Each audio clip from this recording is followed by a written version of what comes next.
चलिए let's look at this one. Conservation of momentum पे कुछ एक्सरसाइजेस कर लेते हैं। The object at rest suddenly explodes into three parts with a mass ratio 2:1:1. The parts of equal masses move at right angles to each other with equal speed v. The speed of the third part after explosion will be. So we have some body यहाँ पर blast हो रहा है, इसका ये 3 parts में break हो रहा है।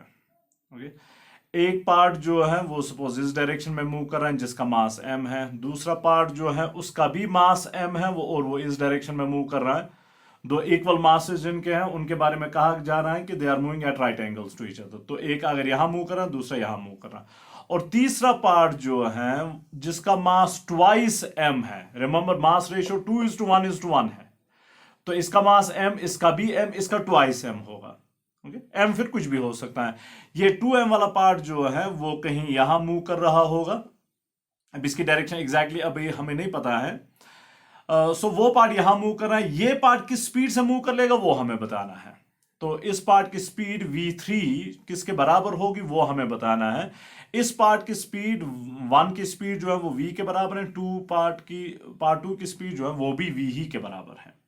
तो 3 पार्ट्स, एक मूव कर रहा है with speed v having mass m, दूसरे का भी मास m है with the same speed v, तीसरे का मास ट्वाइस m है मूविंग विद स्पीड v3, और v3 हमें देखना है कि किसके बराबर है। अब इसमें इंपॉर्टेंट बात जो है वो ये है कि एक्सप्लोजन में इंटरनल फोर्सेस इन्वॉल्व होंगे, जैसे कि हमने इससे पहले सेशन में देख लिया। एक्सप्लोजन में इंटरनल फोर्सेस इन्वॉल्व होंगे, और इंटरनल फोर्सेस के वजह से इंडिविजुअल पार्ट्स का मोमेंटम तो चेंज होगा लेकिन पूरे सिस्टम का चेंज नहीं होगा। अब ये जो बॉडी एक्सप्लोड हो रही है वो एक्सप्लोजन से पहले रेस्ट पे है। दैट मींस इनिशियल मोमेंटम जो है पूरे सिस्टम का वो 0 के बराबर है। तो एक्सप्लोजन के बाद जो फाइनल मोमेंटम होगा पूरे सिस्टम का, तीनों पार्ट्स का मिला के जो मोमेंटम होगा वो भी 0 ही होना चाहिए, क्योंकि एक्सप्लोजन में खाली इंटरनल फोर्सेस हैं, एक्सटर्नल फोर्स तो है ही नहीं। ओके, सो फाइनल मोमेंटम तीनों का मिला के वो भी 0 ही होना चाहिए, और वहां से हमें देखते हैं कि ये स्पीड जो है वो किसके बराबर होगी। लेट्स से एक पार्ट जो है उसका मोमेंटम यहां है p1 जिसका मैग्नीट्यूड mv के बराबर है, और दूसरा यहां मूव कर रहा है p2 जिसका मैग्नीट्यूड फिर से mv ही है। मैग्नीट्यूड मैं कह रहा हूं, डायरेक्शन ऑब्वियसली डिफरेंट है।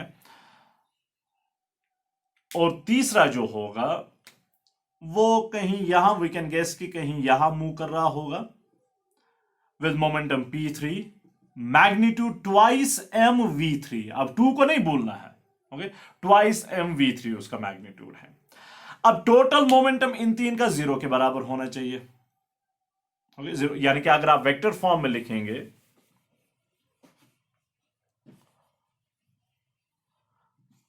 तो फाइनल मोमेंटम जो सिस्टम का है, पूरा सिस्टम का, that is p1, vector form है, वेक्टर क्वांटिटी है तो vector addition, p2 plus p3। Now this must be equal to 0। Okay, this must be equal to 0। This implies p3 जो है थर्ड पार्ट का जो मोमेंटम है that must be equal to minus times p1 plus p2। Minus का मतलब होगा इन दो का जो रिजल्टेंट है उसके अपोजिट डायरेक्शन में होना चाहिए। इक्वालिटी हमें कहेगी कि मैग्नीट्यूड जो है वो सेम होना चाहिए। तो यहां पर अगर 1 और 2 का रिजल्टेंट देखेंगे तो वो इस डायरेक्शन में होगा, इसे मैं p12 कहूंगा, इस डायरेक्शन में। तो p3 जो है, अब मैं यहां पर चेंज कर लूंगा, p3 जो है वो एग्जैक्टली अपोजिट डायरेक्शन में होना चाहिए। Remember minus sign tells you कि अपोजिट डायरेक्शन में, तो एग्जैक्टली अपोजिट डायरेक्शन में होना चाहिए, और मैग्नीट्यूड वाइज इसी के बराबर होना चाहिए। सो p3 का मैग्नीट्यूड जो है that must be equal to magnitude of p12 जो इन दो का रिजल्टेंट है। So what will do is, पहले हम p12 का मैग्नीट्यूड देखते हैं फिर उसे p3 के साथ इक्वेट कर लेते हैं। So p12 is equal to under root of, अब इन दो का सम है which are at right angles to each other, तो M V square plus M V square, M V square plus M V square, तो ये twice M V square बन जाएगा √2 एम वी का स्क्वायर रूट कैंसिल आउट होगा, 2 का root वहीं पर रहेगा। सो P12 जो है magnitude wise that is √2 times M V, और मैग्नीट्यूड वाइज P3 उसी के बराबर होना चाहिए। ओके, देयरफॉर P3 का मैग्नीट्यूड, ओके मैग्नीट्यूड खाली is which is twice M V three किसके बराबर होना चाहिए now, that must be equal to √2 mv। So this implies m and m cancels out, तो v3 जो है that is equal to √2v, और इस 2 को नीचे लाते हैं, this implies v3 is equal to v divided by √2, √2 by 2 is just 1 by √2।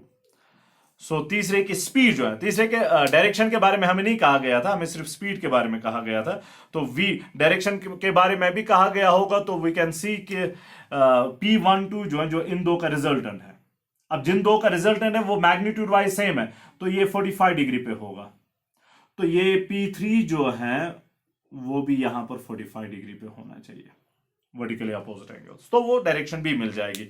Magnitude हमें बताना था, तीसरे पार्ट की स्पीड जो है वो किसके बराबर, स्पीड मैग्नीट्यूड ऑफ वेलोसिटी वो किसके बराबर है, that is v divided by √2, v divided by √2, option 4 है।